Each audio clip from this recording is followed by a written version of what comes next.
எபிசோட ரொம்ப ஃப்ரெஷ்ஷா ஹாப்பியா பார்க்க ஆரம்பிச்சிருக்கீங்க. இனியவை என்று with me Raji and Varun. வணக்கம். வணக்கம் ராஜி அவர்களே. எஸ், இப்போ இருக்கிற ஃபேமிலினுடைய செட்டப்ல பாத்தீங்க அப்படின்னா அதிகபட்ச பயம் அப்படின்னா சொல்லுவாங்க, அந்த ஒரு 2-3 வருஷத்தை கடந்துட்டா லைஃப்ல செட்டில் பா, சேஃப் பா அப்படின்னு. சேஃப் அப்படின்றது ஃபினான்ஷியல் ரீதியா கிடையவே கிடையாது. ஹஸ்பண்ட் அண்ட் ஒய்ஃப்குள்ள இருக்கக்கூடிய அந்த ஒரு இன்டிமெசியில சேஃப் அப்படின்னு சொல்லுவாங்க. இதுல என்ன ஒரு பயம் அப்படின்னா, அந்த 2-3 வருஷத்துக்குள்ள எந்த ஒரு கமிட்மெண்ட்டும் பெருசா இருக்காது. ஆஸ் அண்ட் பேபி கமிட்மெண்ட் இந்த மாதிரியான விஷயங்கள்லாம் இல்லாத பட்சத்துல அவங்களுக்கு நிறைய ப்ராப்ளம்ஸ், குட்டி குட்டி ப்ராப்ளம்ஸ் தான் நிறைய பெரிய ப்ராப்ளம்ஸ் லீட் பண்றதுக்கான வாய்ப்புகள் இருக்கு. இதெல்லாம் டைவோர்ஸ் அப்படின்ற ஒரு விஷயத்துக்கு போயிட்டு பெருசா அபாயமா முடியுது. நிச்சயமா, அதாவது 2 கைகள் இணையறப்போ அந்த பிடிப்பு அப்படின்னு நடுவில் ஒன்று ஏற்படுது இல்லையா, அந்த மாதிரி ஒரு பசையாக தான் குழந்தைகள் ஃபேமிலியில் செயல்படுறாங்க. பட் ஒரு டிவோர்ஸ்னு ஒன்று ஆயிடுச்சுன்னா லீகலாக அவங்களுக்கு என்னென்ன மாதிரி விஷயங்கள்லாம் எதிர்கொள்கிறாங்க, என்னென்ன மாதிரி பிரச்சனைகளுக்கு என்ன மாதிரி தீர்வு நம்ம சட்டங்கள் சொல்லுது அப்படின்றத சொல்றதுக்காக உயர்நீதிமன்றத்தில் வழக்கறிஞர் திலகேஸ்வரன் அவர்கள் வந்திருக்காங்க. மிக்க நன்றி சார். வணக்கம் sir. So first of all இந்த டிவோர்ஸ் அப்படின்றது குழந்தைங்களை எந்த அளவுக்கு பாதிக்குது அப்படின்றதெல்லாம் பார்க்கறதுக்கு முன்னாடி உங்களோட எக்ஸ்பீரியன்ஸில் இப்போ இருக்க காலகட்டத்தில் இந்த ரேட் எந்த அளவுக்கு போயிட்டு இருக்கு அப்படின்னு நினைக்கிறீங்க சார்? இப்போ சென்னையில் பார்த்தீங்கன்னாக்கா ஃபேமிலி கோர்ட் அப்படிங்கிறது முதல்ல ஒரு கோர்ட் இருந்தது. இப்போ கிட்டத்தட்ட இந்த 5 நீதிமன்றங்கள் இருக்குது. வேறு எந்த நீதிமன்றத்தை விடவும் இந்த 5 நீதிமன்றத்தில் தான் கூட்டம் எப்பவுமே அதிகமாக இருக்குது. முதல்ல ஞாயிற்றுக்கிழமை வரைக்கும் கூட இருந்தது. இப்போ தான் சமீபத்தில் தான் ஞாயிற்றுக்கிழமை இல்லாமல் சனிக்கிழமை வரைக்கும் இருந்தாங்க.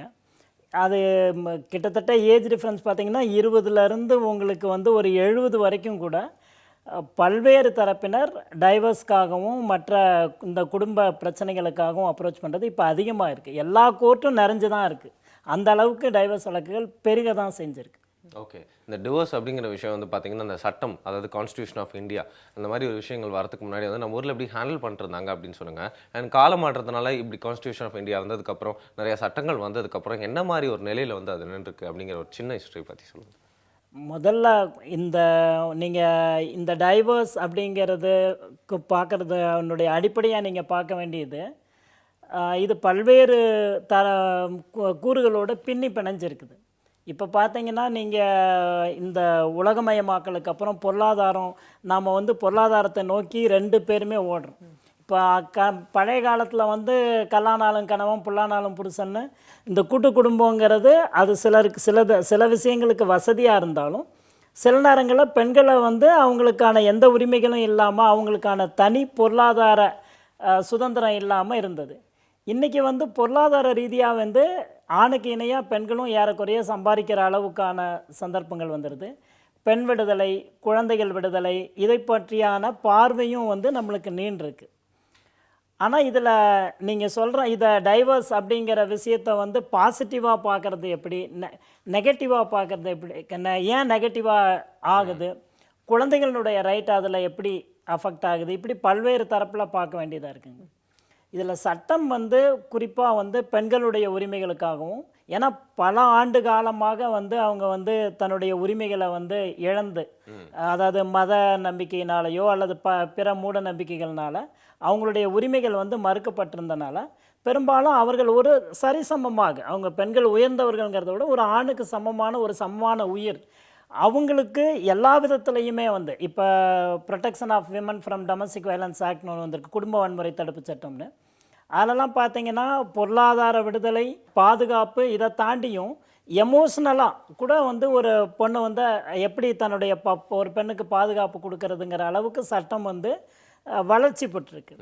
அதே மாதிரி குழந்தைகளையும் பார்த்தீங்கன்னா பழைய காலத்தில் நீங்கள் முட்டிக்கு கீழே என்ன வேணால் அடிங்க அப்படின்னு சொல்லி விட்டுருவாங்க இவங்கள்ட்ட. அல்லது குழந்தைகளில் கேள்வி கேட்குற உரிமையோ குழந்தைகளுக்குன்னு ஒரு சிந்திக்கிற ஒரு திறனையோ நம்ம பெரிய அளவில் பழைய காலத்தில் ரெகக்னைஸ் பண்ணலாம். ஆனால் இந்த காலத்தில் குழந்தைகளுடைய உரிமைகள் அப்படிங்கிறது பெருகி இருக்குது. ஆனால் சரிசமமாக குழந்தைங்களுக்கு தவறான தகவல்களை நாம் பல்வேறு ஊடகங்கள் வழியாக நாம் திணிக்கிறோம், அல்லது அவங்களுடைய வயது முதிர்வுக்கும் அதிகமான தகவல்கள் போய் சேருது. உதாரணத்துக்கு ஏதாவது சொல்லுங்கள். குழந்தைகள் இன்றைக்கி ஒரு மொபைலோ அல்லது இப்போ மொபைல் ஆப்ரேஷன் அப்படிங்கிறத நல்ல விஷயங்களுக்கும் பயன்படுத்தலாம். ஆனால் அதில் ஒரு 80% குழந்தைகளுக்கு என்ன தகவல் போய் சேருது அப்படின்னா, அவங்களுடைய வயதுக்கு அதிகமான தகவல்கள் எல்லாமே போய் சேரும்போது ஒரு உடல் மெச்சூரிட்டியோ ஒரு அறிவுபூர்வமான மெச்சூரிட்டியோ பண்ணாமல் அதை செயல்பட ஆரம்பிக்கும் போது பிரச்சனைகள் நிறையா வரக்கூடியதாக இருக்குது. ஸோ குறிப்பாக தொலைக்காட்சிகள், இந்த மொபைல் ஃபோன் இது ரெண்டுமே வந்து எல்லாருடைய வாழ்க்கையுமே ஆக்குப்பை பண்ணியிருக்கு.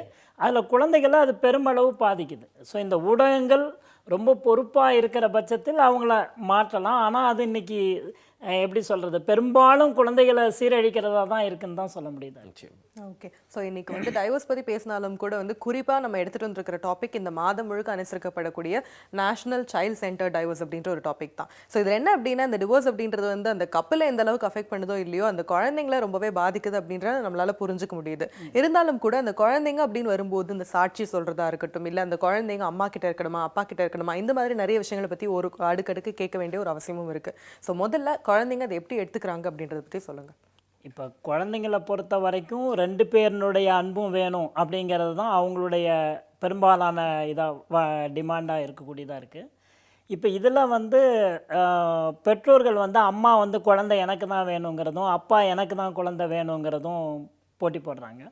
ஆனால் நம்மளுடைய உச்சநீதிமன்றம் பல்வேறு வழக்குகளில் ரொம்ப தெளிவாக சொல்லியிருக்கு, குழந்தையை கொண்டாடுகிற உரிமை அப்பாவுடைய உரிமையா அம்மாவோட உரிமையா அப்படிங்கிறத விடவும் அந்த குழந்தைகளுடைய நலன் வந்து எப்படி பாதுகாக்கப்படும். இன்னும் சொல்லப்போனால் இப்போ சட்ட புத்தகங்களில் பெரும்பாலும் இருக்குங்க, 5 வயது வரைக்கும் குழந்தை பெரும்பாலும் அம்மா கிட்ட இருக்கணும் அப்படிங்கிறது இருக்குது. வயது வந்த பெண் வந்து அம்மா கிட்ட இருக்கணும்னு இருக்குது. 5 வயதுக்கு பிறகு அப்பா கையில் இருக்கணும்னு இருக்குது. அப்பா தான் பொதுவான கார்டியன் அப்படின்னு அப்பாவுக்கு பின்னாடி அம்மா வந்து கார்டியனாக வர்றாங்கன்னு இந்து சட்டங்கள் சொல்லுது. ஆனால் சுப்ரீம் கோர்ட் என்ன சொல்லுதுன்னா, இந்த சட்டங்களெல்லாம் இருந்தால் கூட சில வேளைகள் ஒரு சந்தர்ப்பங்கள் அப்படி வாய்க்கப்பட்டால் அப்பா அம்மா 2 பேர்ட்டையும் இல்லாமல் கூட வேற ஒருத்தர்கிட்ட கூட குழந்தையை ஒப்படைக்கலாம். அந்த அளவுக்கு குழந்தைகளினுடைய நலனாக தான் பெரிதும் பாதுகாக்கணும் அப்படிங்கிற அளவுக்கு தான் தீர்ப்புகள் இன்னைக்கு இருக்குது.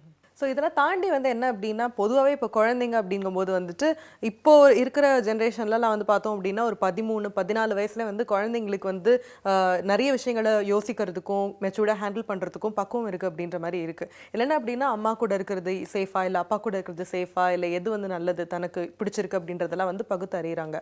ஆனால் இது வந்து கோர்ட் எந்த அளவுக்கு எடுத்துக்கிறாங்க, ஏன்னா நாங்கள் படங்கள்லாம் பார்க்கும்போது 18 வயசு வரைக்கும் அந்த குழந்தையால தீர்மானிக்க முடியாது அப்படின்றதுனால அவங்க சொல்கிற சாட்சியோ இல்லை அவங்க சொல்கிற விருப்பமோ வந்து செல்லாது அப்படின்ற மாதிரி. இப்போ இந்த கோர்ட் அப்படின்றது எப்படி பார்க்குது?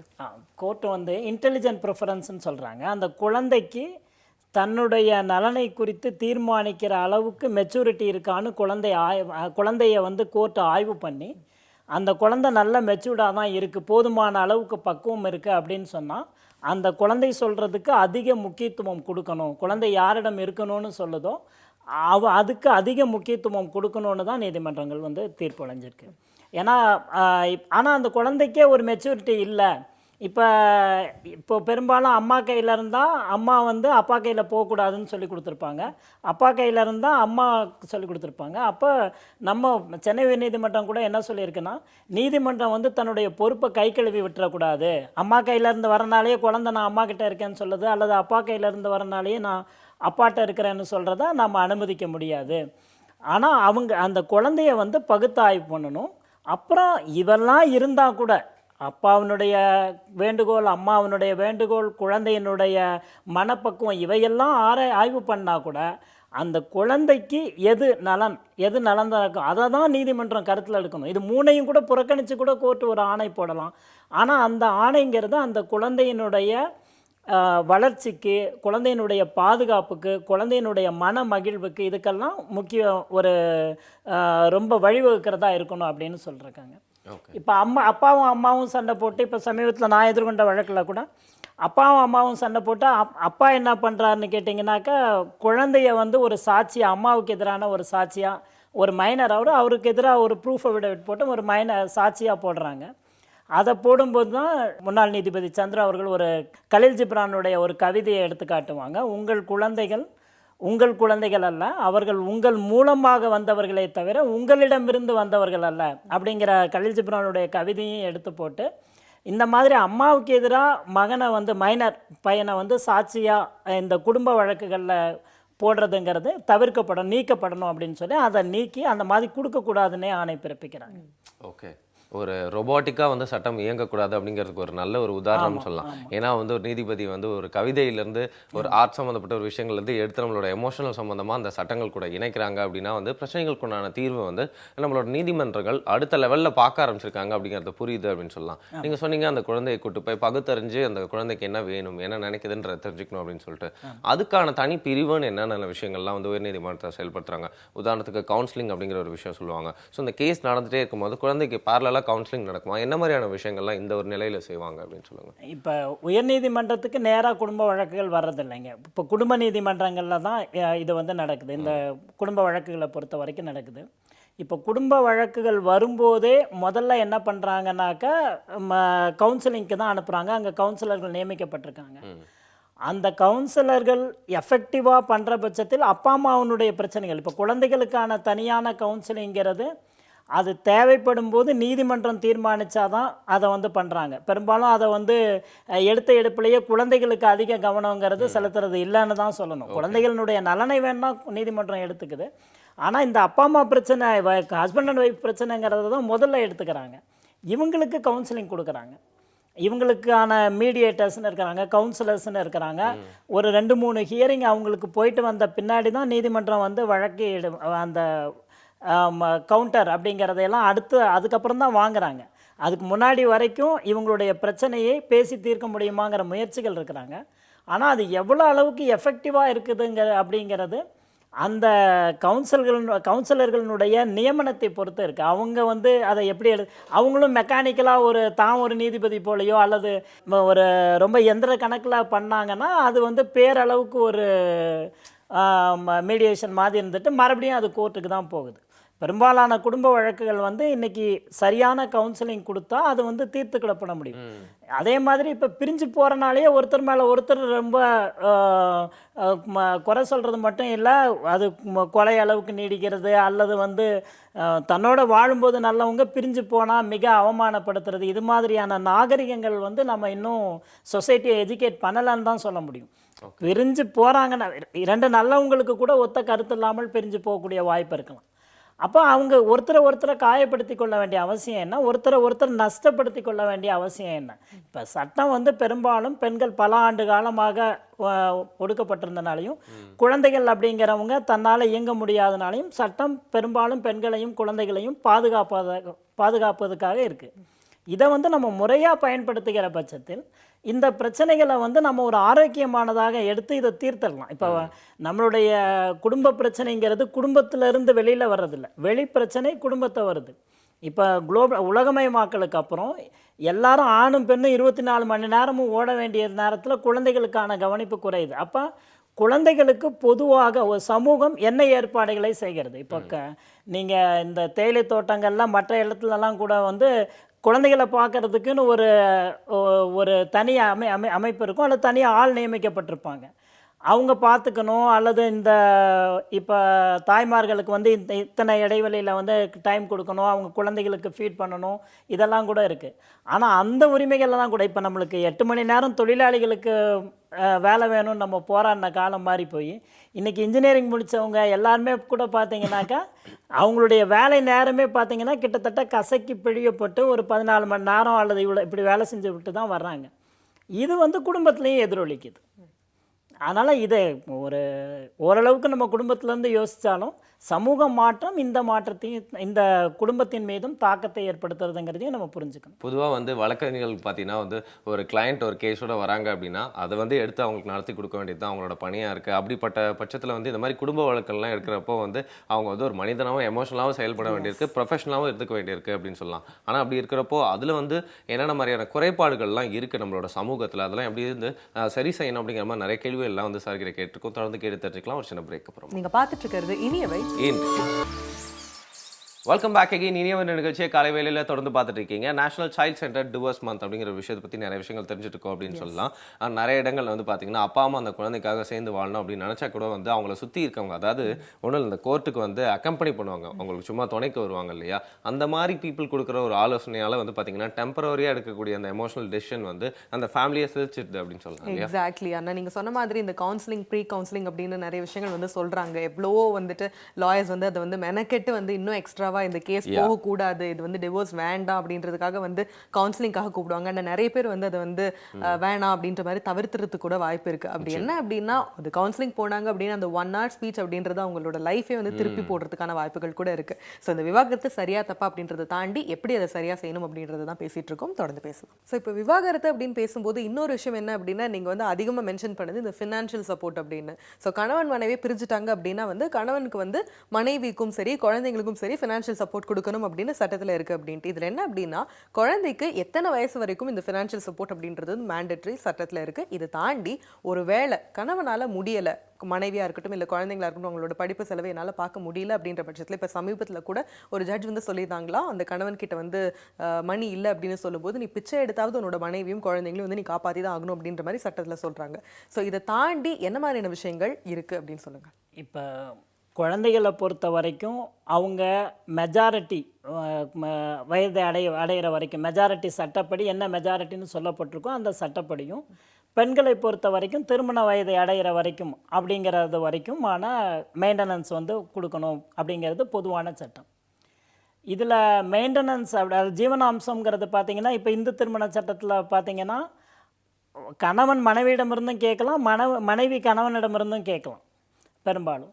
ஆனால் இப்போ பெரும்பாலும் பெண்களும் குழந்தைகளுக்குமான அவங்களுடைய பொருளாதார நிலை பெரும்பாலும் பின்தங்கி இருக்கிறனால குற்றவியல் நடைமுறை சட்டத்தின் படி கேட்கக்கூடிய ஜீவனாம்சமாக இருக்கட்டும், இல்லைனா குடும்ப வன்முறைப்படி கேட்கக்கூடிய ஜீவனாம்சமாக இருக்கட்டும், இது குழந்தைகளுக்கும் பெண்களுக்குமான பாதுகாப்பை ரொம்ப உறுதிப்படுத்துது.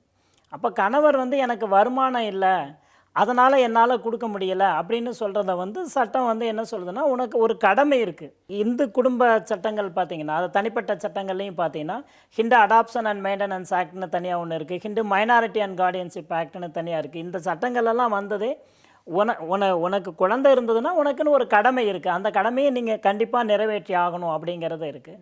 அதன்படி தான் அந்த நீதிபதி அவர்கள் வந்து அந்த சட்டத்தை வந்து பொருள் விளக்கம் கொடுக்கும்போது நீங்கள் வருமானம் இல்லை அப்படின்னா நீங்கள் வாழுகிற வரைக்கும் உங்களுடைய நீங்கள் வாழ்ந்துட்டுருக்கிறீங்க, வாழ்கிறதுக்கு ஒரு வருமானம் இருக்குன்னா அதனுடைய ஒரு பங்கை நீங்கள் நிச்சயமாக குழந்தைகளுக்கு கொடுத்து தான் ஆகணும் அல்லது மனைவிக்கு கொடுத்து தான் ஆகணும் அப்படிங்கிற மாதிரியான தீர்ப்புகள் வழங்குறாங்க. ஸோ இப்போ விவாகரத்து குழந்தைங்க இப்படின்ற மாதிரி விஷயம் பேசும்போது இன்னொரு விஷயம் என்ன அப்படின்னா ஒரு சில கேசஸ் மட்டும்தான் இந்த விவாகரத்துக்கு அப்புறமா கணவன் தனியாகவும் இல்லை மனைவி தனியாகவும் பிரிஞ்சு போகிறாங்க. இன்னும் பல கேசஸில் என்ன அப்படின்னா கணவன் வந்து 2வது கல்யாணம் பண்ணுறதும் மனைவி வந்து 2வது கல்யாணம் பண்ணுறதும் இருக்குது. இதில் என்ன அப்படின்னா அந்த ஃபர்ஸ்ட் மேரேஜ்லேயே அவங்களுக்கு வந்து குழந்தைங்க இருக்க பட்சத்தில் செகண்ட் மேரேஜ் பண்ணும்போது மறுபடியும் ஒரு குழந்தை பிறக்கிற பட்சத்தில் இந்த 2 குழந்தைகளுக்கும் என்ன மாதிரியான ஈக்குவாலிட்டி இருக்கணும், சட்டப்படி என்ன மாதிரியான விஷயங்கள் சலுகைகள் இல்லை உரிமைகள் இந்த 2 குழந்தைகளுக்கும் இருக்கணும். இப்போ ஒரு முதல் மனைவி இருக்கும்போது அவங்கள டைவர்ஸ் பண்ணாமல் அல்லது அவங்க உயிரோடு இருக்கும்போது வேற ஒரு திருமணம் வந்து பண்ணுறதுங்கிறது சட்டப்படி ஏற்றுக்கொள்ளத்தக்கதல்ல. ஆனால் அந்த 2வது மனைவிக்கு பிறந்த குழந்தைகள் இந்த முதல் மனைவியினுடைய குழந்தைக்கு சமமாக கருதப்படுறாங்க. 2வது மனைவி தான் சட்டப்பூர்வமான கிளைம் எடுக்க முடியாதே தவிர அந்த குழந்தைகள் வந்து இந்த குழந்தைக்கு சமமாக தான்.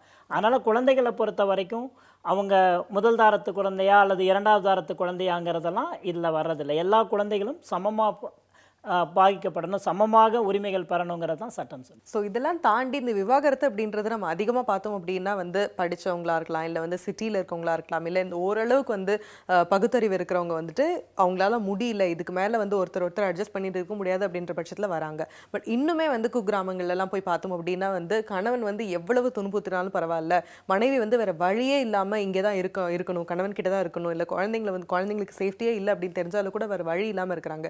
ஏன்னா அவங்களுக்கு சட்டத்திட்டங்கள் தெரியாது, இந்த விவாகரத்து அப்படின்ற ஒரு விஷயத்துக்குள்ள வந்து பற்றி யோசிக்கவே கூட மாட்டாங்க. ஸோ இந்த மாதிரி கிராமங்களில் இந்த மாதிரியான சட்டத்திட்டங்களாக இருக்கட்டும் இது பற்றின விழிப்புணர்வு எந்த அளவுக்கு இருக்குது, அவங்களுக்கு இன்னும் போய் சேர்றதுக்கு என்ன மாதிரியான விஷயங்கள் பண்ணலாம்?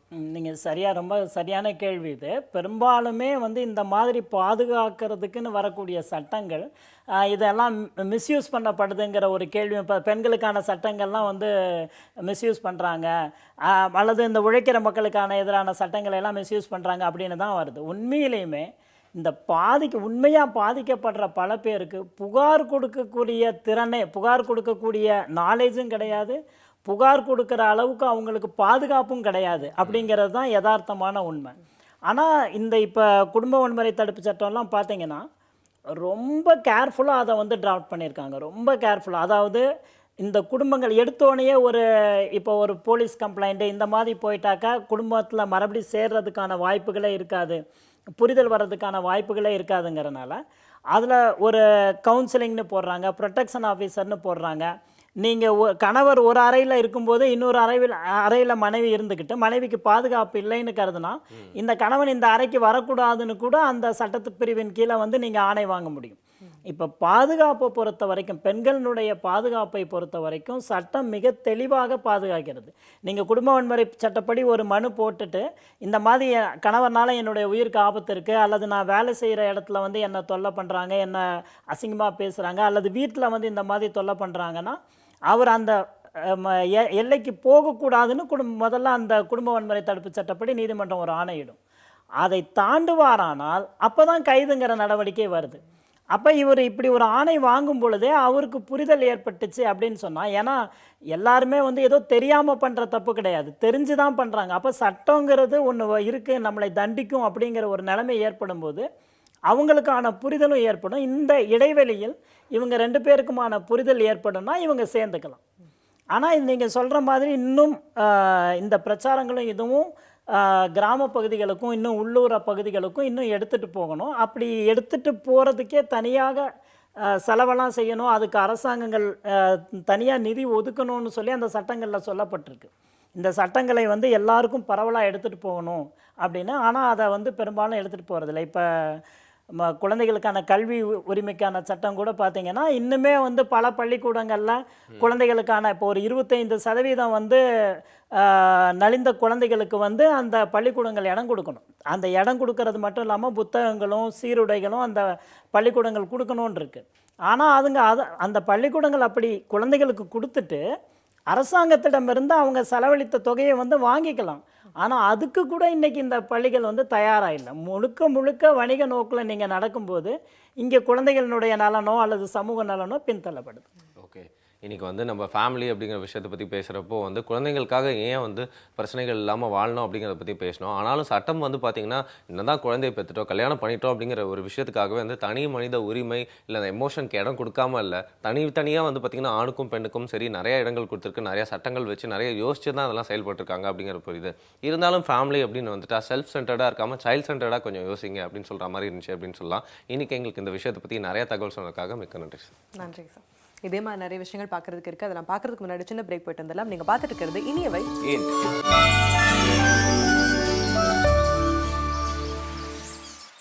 Welcome back again. இடைவேளைக்கு அப்புறமா தொடர்ந்து பார்த்துட்டு இருக்கீங்க இனியவை என்று with me Raji and Varun. So இன்னைக்கு national child centre divorce month. அதுமா வந்துட்டு நிறைய விஷயங்கள் விவாகரத்து அப்படின்றத தாண்டி ஒரு குழந்தை பிறந்தாச்சு அப்படின்னா அந்த குழந்தையோட நன்மைகளுக்காக எவ்வளோ விஷயங்கள் பார்த்துக்கணும் அப்படின்றத பேசணும் இல்லையா? நிச்சயமா. ஒரு யங் கப்பல், அதாவது வந்து பார்த்தீங்கன்னா அன்மேரிட் பீப்புள், அவங்க வந்து ஒரு ரிலேஷன்ஷிப்குள்ளே போகிறாங்க.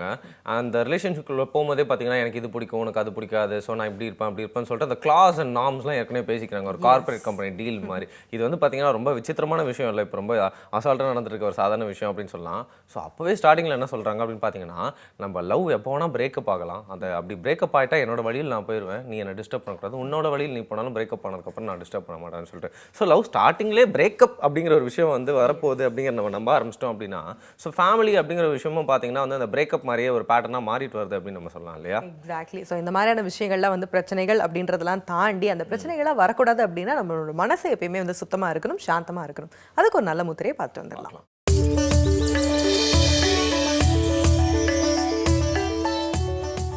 வணக்கம்.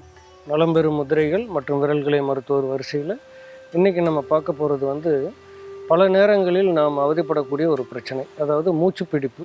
அதுவும் முக்கியமாக நடுமுதுகில் மூச்சுப்பிடிப்பு அப்படின்ற பிரச்சனைக்கு தீர்வு பார்க்க போகிறோம். இந்த நடுமுதுகில் மூச்சுப்பிடிப்பு அப்படின்றது வந்து ஒரு தடவை அந்த மாதிரி மூச்சு பிடிச்சிருச்சு அப்படின்னா நம்மளால் அசைய முடியாது. இந்த நடுமுதுகில் பிடிக்கிற மூச்சு பிடிப்பானது மார்பு பகுதியில் பிடிச்சிச்சின்னா அதுதான் வந்து நமக்கு ஹார்ட் அட்டாக் வர்றதுக்கான முக்கியமான ஒரு காரணம்.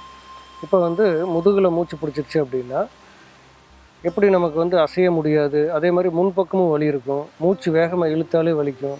அந்த மாதிரி நேரத்தில் தும்மல் ஏதாவது வந்துருச்சுன்னு வச்சுக்கோங்களேன், அவ்வளோதான்.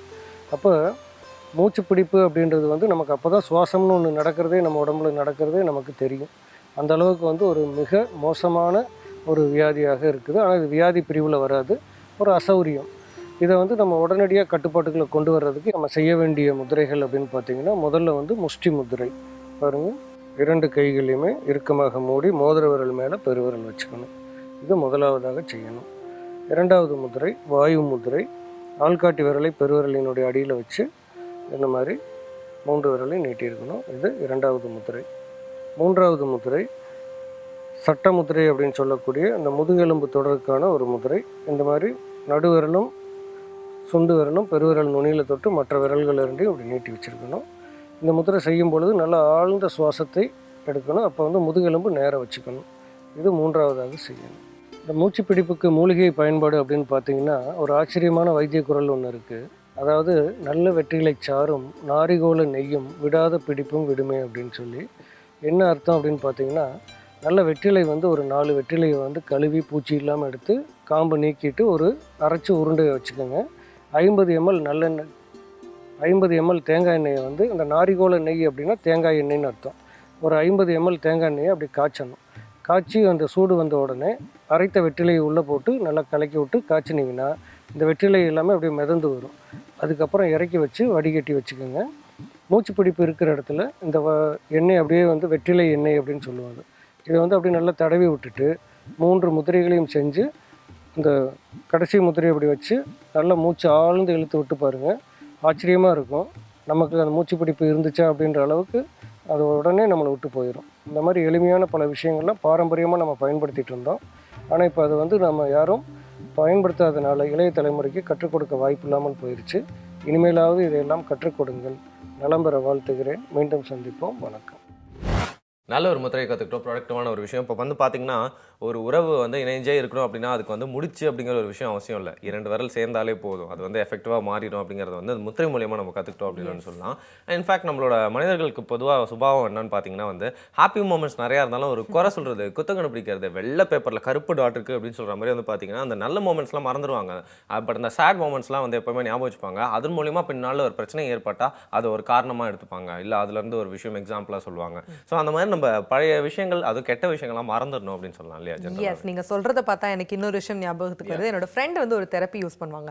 யாராவது 2 பேர் வந்து ஃபைட் பண்ணிக்கிட்டே இருந்தாங்கன்னா வந்து என்ன பண்ணுவாங்க அப்படின்னா, ஃபைட் பண்ண எக்ஸ்ட்ரீமா ஃபைட் பண்ண விட்டுட்டு இப்போ கூல் டவுன் ஆயிட்டு ஒரு 5 பாயிண்ட்ஸ் உனக்கு அவங்க கிட்ட பிடிச்ச விஷயம், இவங்களுக்கு இன்னும் ஆப்போசிட் பார்ட்டி கிட்ட பிடிச்ச விஷயம் அப்படின்ட்டு 5 பாயிண்ட்ஸ் தான் வந்து சொல்லவே சொல்லுவாங்க. ஆனா அந்த 5 பாயிண்ட்ஸ் சொல்றதுக்குள்ள அவங்க அப்படியே மெல்ட் ஆயிடுவாங்க. பிகாஸ் நம்மள ஹர்ட் பண்ணதை விட நல்ல விஷயங்களை ஞாபகப்படுத்தி பார்த்துட்டோம் அப்படின்னாலும் கூட எவ்வளவு பெரிய காயமானாலும் அது வந்து மறந்துடலாம். இந்த ஐஸ் வைக்கிறது, மெல்ட் ஆகுறது, அந்த மாதிரி டெக்னாலஜியா? ஓகே, ஒரு சின்ன பிரேக்ல வந்து நீங்க என்ன பத்தி பிடிச்ச ஒரு 5 பாயிண்ட்ஸ் சொன்னீங்கன்னா நானும் வந்து கேட்டு தெரிஞ்சுப்பேன் இல்லையா?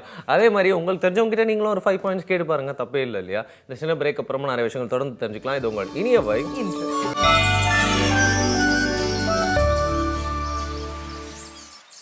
Welcome back again. இடைவேளைக்கு அப்புறமா தொடர்ந்து பார்த்துட்டு இருக்கீங்க Iniyavai Indru with me Raji and Varun. So இன்னைக்கு வந்துட்டு டிவோர்ஸ் அப்படின்ற ஒரு டாபிக் எடுத்துட்டு வந்தோம். இதுல என்ன அப்படின்னா, நீங்க சொன்ன மாதிரி ரிலேஷன்ஷிப் அப்படின்றது வந்து என்னைக்குனாலும் வந்து நமக்கு ஒரு ஒத்துக்கல, நமக்கு வந்து காம்ப்ரமைஸ் அப்படின்ற ஒரு விஷயமே வந்து இப்பெல்லாம் நிறைய பேருக்கு இருக்கிறது இல்லை அப்படின்னு சொல்லணும். ஃப்ரெண்ட்ஷிப்பா இருக்கட்டும், இல்லை any relationship for that matter, நம்ம வந்துட்டு காம்ப்ரமைஸ் இல்லை, எனக்கு அது பிடிக்கல அப்படின்னா நான் போயிட்டே இருப்பேன் அப்படின்ற ஒரு விஷயம் நம்ம எடுத்துக்கிட்டோம். அப்படின்றதுனால தான் இப்போ ஈஸியாக நிறைய பேர் கூட உங்களோட வாழ்க்கையை முடிச்சுக்கிறாங்களோ அப்படின்ற மாதிரி தோணுது. நிச்சயமா. இப்போ இந்த டாக்டர் அப்படிங்கிற ஒரு ப்ரொஃபஷன் கூட அப்படிதான் வந்து பார்த்தீங்கன்னா, நம்ம எல்லாருமே லைவ்லிவுட்டுக்காக தான் படிக்கிறோம், வேலைக்கெல்லாம் போகிறோம். பட் அந்த டாக்டர் அப்படிங்கிற தொழிலில் மட்டும் என்னன்னு பார்த்தீங்கன்னா, அவங்க அந்த வேலையை செய்யறது மட்டும் இல்லாமல் தங்களோட பேஷண்ட்ஸ் கிட்ட எப்படி திறன்பட செயல்படுறோம், அவங்களுக்கும் இவங்களுக்கும் அந்த உறவு எப்படி இருக்குது. இப்போ வந்து ஒரு உடம்பு சரியில்லாமல் போனாலே அந்த டாக்டர் தான் ஞாபகம் வரும் அப்படின்னு ஏன் வந்து சில பேர் வந்து ஒரே டாக்டர் கிட்ட ஃபிக்ஸ் ஆகியிருக்காங்க அப்படின்னு பார்த்தீங்கன்னா, அவங்க வந்து மருந்து மாத்திரையில் மட்டும் இல்லை, மனசாலையும் வந்து நிறைய விஷயங்கள் வந்து குணப்படுத்துறாங்க அப்படின்னு சொல்லலாம். அப்படிப்பட்ட ஒரு டாக்டர் தான் இன்னைக்கு நமக்கு சூப்பரான ஆலோசனை கொடுக்க வந்திருக்காரு. என்ன சொல்றாரு அப்படிங்கிறத பார்க்கலாம்.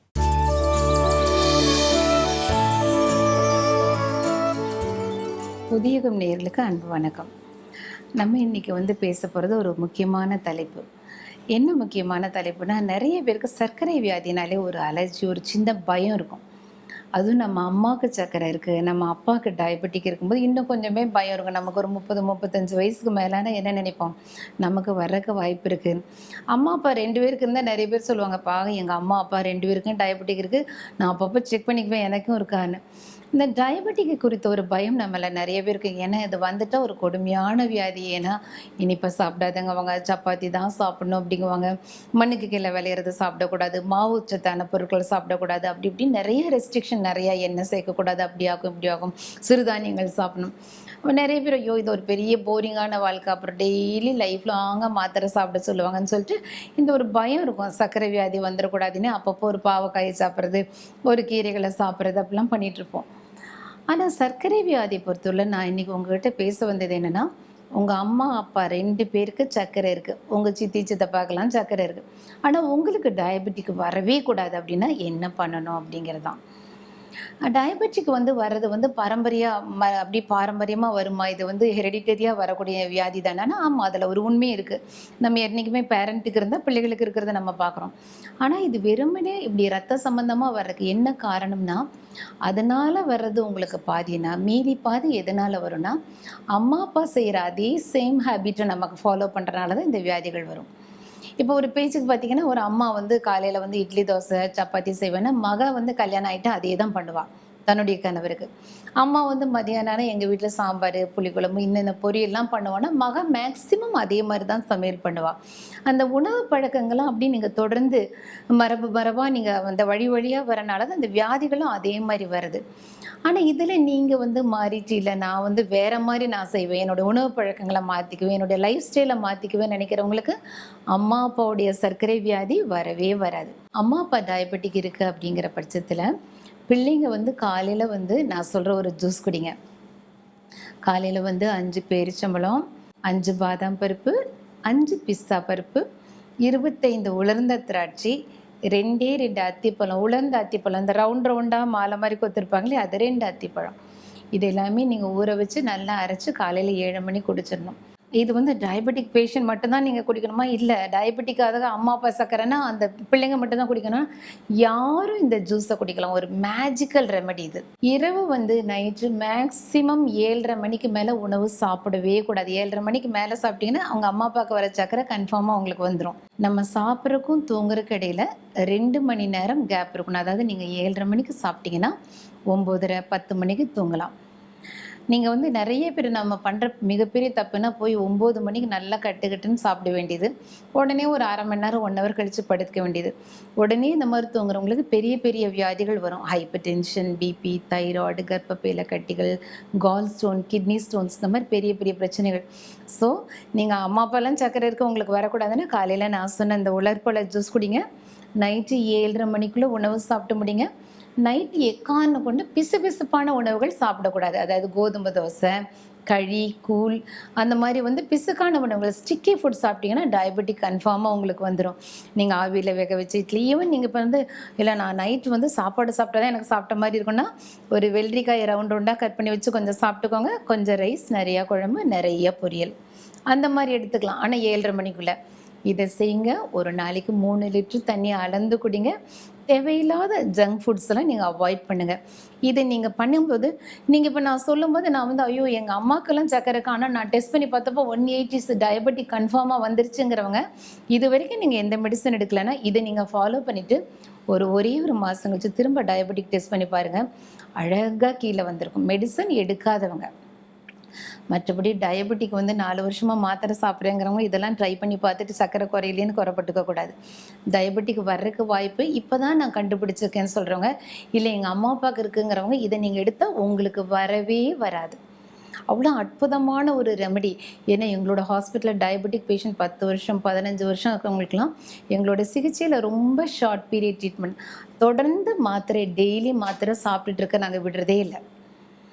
அவங்களுக்கு சின்ன சின்ன லைஃப் ஸ்டைலில் மாற்றம், சின்ன சின்ன உணவு பழக்கம், நோயே இல்லாத ஒரு உலகத்துக்கு அவங்க வந்துடுவாங்க. ஸோ இது ஒரு வியாதியை எப்படி குணப்படுத்துங்க? டெய்லி மாத்திரை சாப்பிட்றது நல்ல பழக்கம் இல்லை. இதை நீங்கள் ஃபாலோ பண்ணி பாருங்கள். அந்த நான் பேரிச்சம்பழ ஜூஸ் நான் சொன்னது குடிக்க குடிக்க என்ன ஆகும்னா, ஒரு மாதம் கழிச்சு எனக்கு அடிக்கடி தலைவலி வரும், இப்போ வர்றதே இல்லை. முதல்லலாம் எனக்கு அங்கே இங்கே வலிக்கும், இப்போ உடம்பு வலிக்கிறதே இல்லை. ஒரு 2 மாதம் இந்த ஜூஸ் குடிச்சிட்டு நீங்கள் எங்கே போனாலும் என்ன பண்ண திடீர்னு ரொம்ப பயங்கர சூப்பர் ஃபிகர் ஆகிட்டு என்ன பர்சனாலிட்டின்னு உங்களை எல்லோரும் கேட்பாங்க. அந்தளவுக்கு ஒரு அழகு உங்கள் முகத்தில் வரும். ட்ரை பண்ணி பாருங்கள். நாளைக்கு இன்னொரு உபயோகமான ஒரு சப்ஜெக்டோடு உங்களை மீட் பண்ணுறேன். நன்றி, வணக்கம். Thank you so much doctor. Doctor ஒரு பெட்டரான விஷயத்த சொன்னார். பட் அந்த பெஸ்ட் ஹெல்த் டிப்ஸ் அப்படிங்கிறது வந்து நிறைய பேர் தேடிட்டே இருப்பாங்க அப்படின்னு வந்து சொல்லலாம். எதுவுமே பெஸ்ட் இல்லைங்க. அந்த சூழ்நிலைக்கு எது வந்து தகுந்த மாதிரி இருக்கோ அதை தான் நம்ம வந்து இம்ப்ளிமெண்ட் பண்ணணும் அப்படின்னு சொல்லலாம். நம்ம வாழ்க்கையில் கூட வந்து பார்த்தீங்கன்னா எடுத்த முடிவில் நம்மளுக்கே ஒரு சந்தேகம் வந்து ஒரு பெட்டரான டிசிஷன் எடுத்துக்கலாமா, ஒரு பெட்டரான ஆப்ஷனை சூஸ் பண்ணிக்கலாமா, பெட்டரான பர்சன் கிட்ட போயிருக்கலாமா அப்படின்னு சொல்லிட்டு எப்பவுமே தாட்ஸ் வந்துட்டே தான் இருக்கும். அதான் மனித இயல்பு அப்படின்னு சொல்லலாம். பட் பெட்டர் அப்படிங்கிற விஷயத்துக்கு இன்னொரு பெட்டர் இருந்துகிட்டே தான் இருக்கும் அப்படின்னு சொல்லலாம் இல்லையா? எக்ஸாக்ட்லி. ஸோ இதெல்லாம் தாண்டி வந்துட்டு நிறைய விஷயங்கள் இன்னைக்கு வந்து புரியணும் அப்படின்னா வந்துட்டு இறையன்பு சார் டெய்லி சொல்றத வந்து கேட்ச் பண்ணிக்கிட்டோம் அப்படின்னாலே வந்துட்டு நிறைய புரிதல் ஏற்பட்டுரும். ஓகே, அவர் வந்து தூக்கி போடுறதுக்கு முன்னாடி நம்ம கேட்ச் பண்ணுறதுக்கு முன்னாடி சின்ன பிரேக் விட்டுறலாம். நீங்க பார்த்துட்டு இருக்கிறது இனியவை.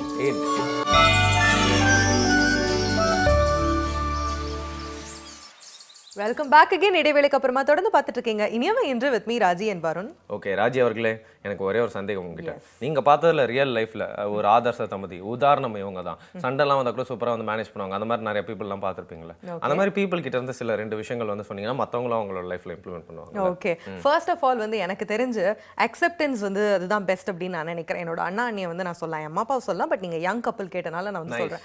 அண்ணா அண்ணி என்ன அப்படின்னா 2 பேரும் அரேஞ்ச் மேரேஜ் தான். ஒருத்தர் பத்தி தெரியவே தெரியாது. பட் தென் என்ன அப்படின்னா அப்படியே வந்து அண்ணா என்னென்ன விஷயங்கள் இருக்கோ அதை அப்படியே வந்து அண்ணி அக்செப்ட் பண்ணிக்கிட்டாங்க. அதே மாதிரி அண்ணியோட ரியாலிட்டி என்ன அப்படின்றது அப்படியே அக்செப்ட் பண்ணிக்கிட்டாங்க. ஒருத்தங்க இதுதான் சுவாபம் அப்படின்றது தெரிஞ்சதுக்கு அப்புறமா அவங்களை நம்ம மாற்ற முயற்சி பண்ணோம் அப்படின்னா அங்கேயே பிரச்சனை ஆரம்பிக்குது. ஸோ அதை அவங்க 2 பேரும் புரிஞ்சுக்கிட்டதுனால அவங்க வந்து ஹாப்பி கப்பலா இருக்காங்க அப்படின்னு நான் நினைக்கிறேன். நைஸ். ஸோ ஒரு சூப்பரான லைட்டான மொமெண்ட் என் கூட ஷேர் பண்ணிக்கிட்டீங்க. பட் லைட்டான மொமெண்ட்டோட முடிச்சிட முடியாது இல்லையா? வாழ்க்கைக்கு தேவையான ஃபிலாசபியில் இறையன் பையர் சார் கிட்ட தானே இருக்கு. இன்னைக்கு என்ன சொல்றாரு அப்படிங்கிறத பார்க்கலாம்.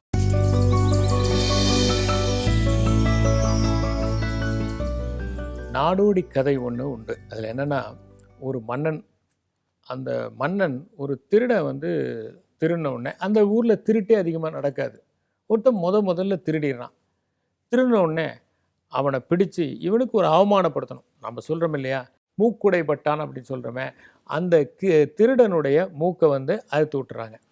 இவன் மூக்கு அறுப்பட்ட உடனே இவன் ஊருக்கு வரான். மூக்கு அறுபட்டுச்சேன்னு அசிங்கம் இல்லையா? உடனே ஏன்னா மறைக்கவும் முடியாது. வேறு எதுனா கூட ஏதோ ஒரு தலைப்பா கட்டி மறைச்சிக்கலாம். நீங்கள் மூக்கை மறைக்கிறது ரொம்ப கஷ்டம். இவன் வரான். வந்தோடனே என்ன சொல்கிறான் எல்லார்கிட்டையும், எனக்கு வந்து கடவுள் தெரிய ஆரம்பிச்சிட்டாரு. ஏன்னா மூக்கு தான் மறைக்குது கண்ணை, அதனால் நான் கடவுள் தெரிய ஆரம்பிச்சிருச்சுன்னு சொன்ன உடனே நிறைய பேர் கூடிடுறாங்க. அதில் ஒருத்தன் வந்துட்டு, அப்படியா எனக்கும் கடவுள் தெரிவாரா மூக்கை அறுத்தா அப்படின்னு. ஆமாம் தெரிவாருன்ட்டு அவனுடைய மூக்கு பிடிச்சி இவன் அறுத்து விட்டுறான். அவனுக்கிட்ட கண்ணடிச்சு பார்த்தா அவன் ஆமாம் கடவுள் எனக்கு தெரிகிறாருன்றான். இதை பார்த்துட்டு நிறைய பேர் என்ன பண்ணுறாங்கன்னா, கடவுள் தெரிவாருங்கிற நம்பிக்கையில் அவங்க மூக்கை அறுத்துக்கிறாங்க. இப்போ நாடு முழுக்க நிறைய பேர் மூக்கை அறுத்துக்கிட்டு கடவுள் தெரிகிறாருன்னு சொல்கிறத பார்த்த உடனே ராஜாவுக்கு இந்த சங்கதி வருது. உடனே அவர் என்ன பண்ணார், நம்ம அரண்மனையில் திருடிட்டு நாம் மூக்கு அறுக்கப்பட்ட ஒருத்தன் இந்த மாதிரி சொல்லிட்டு ஏமாற்றி தெரியாதுன்னா அவனை கூட்டிகிட்டு வாங்க அப்படிங்கிறார். கூட்டிகிட்டு வந்தவுடனே இவர் கேட்குறாரு, என்ன உண்மையிலேயே உனக்கு கடவுள் தெரிகிறாரா அப்படின்னு. ஆமாம் ராஜா கடவுள் தெரிகிறாரு. ஏன்னா இந்த மூக்கு தான் மறைக்குது கடவுளை தெரியாமல். எடுத்தவுடனே கடவுள் கம்ப்ளீட்டாக தெரிய ஆரம்பிச்சிடறாரு. இந்த டைமில் ராஜாவுக்கே கொஞ்சம் சந்தேகம் வந்துடுது. நாமளே மூக்கு அறுத்துக்கிட்டால் கூட நமக்கும் கடவுள் தெரிவாரோ அப்படிங்கிற அளவுக்கு ராஜா வந்து சஞ்சலப்பட ஆரம்பிச்சிட்டார். அப்போ மந்திரிக்கிட்ட கேட்குறாரு. மந்திரி சொல்கிறாரு, நான் பாருங்கள் மூக்கு எதையும் மறைக்கலை, எல்லாத்தையும் சரியாக தான் பார்க்க முடியுது. மூக்கு என்ன கண்ணுக்கு மேலேயா இருக்குது, கண்ணுக்கு கீழே தானே இருக்குது. அதனால் மூக்கு எதையுமே மறைக்காது. நீங்கள் வந்து அந்த மாதிரிலாம் ஒரு எண்ணத்துக்கு ஆட்படாதீங்க. அவன் ஏமாற்றிட்டு திரியிறான், பிடிச்சி ஜெயிலில் போடுங்க. ஜெயிலில் போட்டுறாங்க. ஒரு 4 நாள் சாப்பாடு எதுவும் கொடுக்கல. அப்புறம் ஒரு நாள் அவனை கூட்டிகிட்டு வந்தோடனே ராஜா கேட்குற, மூக்கை வந்து அறுத்தோடனே உனக்கு என்ன கடவுள் தெரிகிறாரா அப்படின்னு. ஐயோ அதெல்லாம் தெரியலைங்க, நீங்கள் தான் என்னை விடுதலை பண்ண முடியும், கடவுளை என்னை விடுதலை பண்ண முடியும். பாரு இன்னையோட சரி, இந்த ஊரை விட்டே ஓடி போயிரு. யார்கிட்டையாவது போய் கடவுள் தெரிகிறாருன்னு சொன்னேன்னா உன்னை காலி பண்ணிடுவேன், தலையை வெட்டிடுவேன் அப்படின்னு மிரட்டி அவனை துரத்தி விட்டாரு அப்படின்னு ஒரு கதை. சுவாமி விவேகானந்தர் ஒரு கதை சொல்லியிருப்பார். இதே மாதிரி ஒருத்தன் தப்பு பண்ணுறான். தப்பு பண்ண உடனே அவனுடைய மூக்கை அறுத்துடுறாங்க. அவனுக்கு அந்த மூக்கை வெளியே காட்டுறதுக்கு வெக்கம். அதனால் அவன் மூக்கை சுற்றி இப்படி ஒரு துணியை கட்டிக்கிட்டு எப்போ யார்கிட்டையும் பேசாமல் அப்படியே மௌனமாகவே உட்காந்துருப்பான். எங்கே போனாலும் இப்படி மௌனமாக உட்காந்துட்ருப்பான். நமக்கு பொதுவாக பேசிக்கிட்டே இருக்கிறதுனால யாராவது பேசாமல் இருந்தாலே நம்ம ஞானின்னு நினச்சிட்றோம். அவங்க பேசுகிறதுக்கு விரும்பலனோ அல்ல அவங்களால பேச முடியாதோன்னு நினைக்கிறதில்ல. பேசாமல் ஒரு ஆள் இருந்தால் ஞானி அப்படின்னு. உடனே ஒரு 4-5 பேர் சேர்றாங்க. ஞானி பேசாமல் உட்காந்துருக்கிறாருப்பா, 2 வருஷமாக அவர் எதுவுமே பேசலை அப்படின்னு. இப்போ இவர் என்ன பண்ணார், இவங்ககிட்ட இருந்துக்கிட்டு சாப்பிட்டுக்கிட்டு அதே நேரத்தில் மூக்கை காமிக்காமல் இந்த ஆள் என்ன பண்ணா, ஒரு நாள் ஃபாரஸ்ட்டுக்கு போய் கொஞ்ச நேரம் அமைதியாக உட்காரலான்னு ஒருத்தன் அவர் பின்னாடியே வரான். எனக்கும் நீங்கள் பெற்ற ஞானத்தை எனக்கும் கொடுங்க, எனக்கும் கொடுங்கன்னு. இந்த ஆள் அதெல்லாம் ஒன்றும் இல்லைப்பா, போப்பான்னு சொன்னால், இல்லை எனக்கும் நீங்கள் ஞானத்தை கொடுங்க, எனக்கும் நீங்கள் ஞானத்தை கொடுங்கன்னு. சரிங்க பக்கத்தில் வா அப்படின்னு சொல்லிட்டு ஒரு கத்தி எடுத்து அவன் மூக்கை அறுத்த உடனே அவன் ஐயோன்னு கத்துறான். அதை பாரு, என் மூக்கை பாரு, இதுதான் நான் பெற்ற ஞானம், இதை உனக்கு வழங்கிட்டேன், அதனால் நீயும் எவ்வளோ பேருக்கு முடியுமோ அவ்வளோ பேருக்கு வழங்க போ அப்படின்னு சொல்லி துரத்திட்டாரு அப்படின்னு ஒரு கதை. நிறைய நேரங்களில் மனிதர்கள் தன்னுடைய இயலாமையை கூட ஒரு பெரிய ஆற்றலாக சொல்வதை பார்க்கலாம். ஒரு உதாரணத்துக்கு மேடையில் ஏறி பேசுறதுன்னு ஒரு கலை. பேச முடியாதவங்கன்னா மேடையில் பேசுகிறதெல்லாம் வேஸ்ட்டுங்க, சும்மா போய் கத்திக்கிட்டு இவங்கெல்லாம் பேசி என்னங்க மாற்றம் ஏற்பட போகுது அப்படிம்பாங்க. இப்போ எழுதுறது ஒரு கலை. அது எழுத முடியாதவங்க என்ன சொல்கிறதுன்னா, எழுதுறதுங்க சும்மாங்க உட்காந்துக்கிட்டு என்னமோ இவங்க தான் சமுதாயத்தை சிறுத்துற மாதிரி எழுதிட்டு திரியிறாங்க அப்படின்னு சொல்லுவாங்க. அதே மாதிரி இப்போ ஓவியம் வரைகிறது ஒரு அழகான கலை. அந்த கலையை முடியாதவங்க என்ன சொல்கிறதுனா, இதெல்லாம் என்னங்க ஓவியம், பிக்காசோ ஓவியத்தை பார்க்கணுங்க, இதெல்லாம் ஒரு ஓவியம்னுட்டு அப்படி சொல்லுவாங்க. அதாவது இவங்களை மட்டம் தட்டுறதுக்காக வேறு யாரையாவது பற்றி சொல்கிறத நம்ம பார்க்கலாம். ஆகவே மனிதர்கள் இயலாமையை கூட ஒரு ஆற்றலை போல சொல்வதற்கு ஆசைப்படுகிறவர்கள். அவ்வாறு சொல்பவரிடம் எச்சரிக்கையாக இல்லாவிட்டால் நாமும் அந்த இயலாமைக்கு தள்ளப்படுவோம் என்பதை உணர வேண்டும். நன்றி, வணக்கம். Great, what a mixture of show அப்படின்னே சொல்லலாம். இப்போ வந்து இரியன் பாய் சார் சூப்பரான விஷயம் சொன்னார். நீங்கள் ஒரு லைட்டான விஷயம் என் கூட ஷேர் பண்ணிட்டீங்க, அதர் சைட் ஆஃப் லைஃப்லேருந்து. அதே மாதிரி நம்ம பீப்புளுக்கும் வந்து பார்த்தீங்கன்னா பார்த்துட்டு இருக்க சைட்லேருந்து வந்து அவங்க லைஃப்பில் பார்த்துட்டு இருக்க சைடு அப்படின்னு ஒன்று இருக்கும் இல்லையா, அதில் அவங்க சக்ஸஸ்ஃபுல்லாக வரணும் அப்படிங்கிற பாசிட்டிவ் நோட்டு நம்ம முடிச்சுக்கலாம். எஸ், ஆனால் வந்துட்டு இன்னொரு விஷயம் என்ன அப்படின்னா வந்து ரிப்பீட்டடாக இன்னும் நிறைய ஸ்டீரியோ டைப்ஸ்லாம் வந்துட்டு உடைக்கவே இல்லை அப்படின்றது தான் தெரியுது. என்ன அப்படின்னா அதிகமாக படித்த பெண்கள் வந்துட்டு வந்து நிறைய யோசிக்கிறாங்க.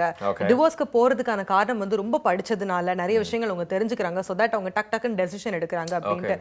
பட் நம்மளோட லைஃப் வந்துட்டு அவங்கவுங்களோட லைஃப் அவங்கவுங்க அனுபவிக்கும் போது மட்டும்தான் தெரியும். ஸோ தேர்ட் பர்சனாக வந்துட்டு வெளியே இருந்து அவங்களுக்கு கொத்தம் சொல்லாமல் அவங்களுக்கு என்ன ப்ராப்ளமோ அதை அவங்க கிட்ட விட்டுடலாம். ப்ளஸ் இன்னைக்கு என்ன அப்படின்னா டைவோர்ஸ் எடுக்கணும் அப்படின்னு நீங்கள் யோசிச்சிங்க அப்படின்னா ஒரு கவுன்சிலிங் போகிறதுல தப்பே கிடையாது. ஒரு 1 hour அப்படின்றது ஒரு லைஃப் சேஞ்சிங் மிராக்கலாக கூட நடக்கலாம். நிச்சயமா. அது மட்டும் இல்லாமல் அவங்க குழந்தைங்களுக்காக வந்து பார்த்தீங்கன்னா உங்களுக்குள்ள இருக்க பிரச்சனையை வந்து உண்மையாக சால்வ் பண்ணிட்டு அந்த குடும்பம் அப்படிங்கிற விஷயத்தை சிதைக்காமல் அதை வந்து கிராக் ஆகாமல் அப்படியே ஒன்றா வச்சுக்கணும் அப்படிங்கிற நல்ல விஷயத்தை சொல்லிட்டு திருப்பி நாளைக்கு காலைல 8 மணிக்கு உங்களை வந்து சந்திக்கிறோம். அது வரைக்கும் டாடா அண்ட் பாய் பாய் சொல்லிட்டு எஸ்கேப் ஆகுது உங்களோட பெஸ்ட் ஃப்ரெண்ட்ஸான வருண் மற்றும் ராஜியான். இனியவை இன்று.